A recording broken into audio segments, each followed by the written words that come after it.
Alright, you learn how to use a for loop to iterate through a list. Sometimes though you might have to iterate through two lists at the same time. Let's say you have two lists. A list with 3 items where you have some names. Let's say James, John and Jack. Pretty creative here. And you also have another list. Let's say email, domains, which also has 3 items. It has Gmail, Hotmail and Yahoo. If you'd like to apply the same operation to the items of both lists, you'd use the for loop in a slightly different way. So everything starts with the for keyword, and here you'd have to pass 2 variables.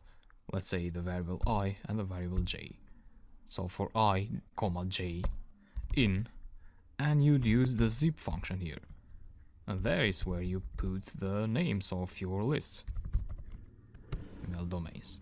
That's it. And here is where you write your actions, your operations, what you want to do with the variable I and j. Let's try to print them out first before we do something more creative. So this is how you print 2 variables at the same time. Click save. Go to your command line. This is script 7. And so you get both the item of the first list and the item of the second list. So that's how you use the for loop for iterating in more than one list.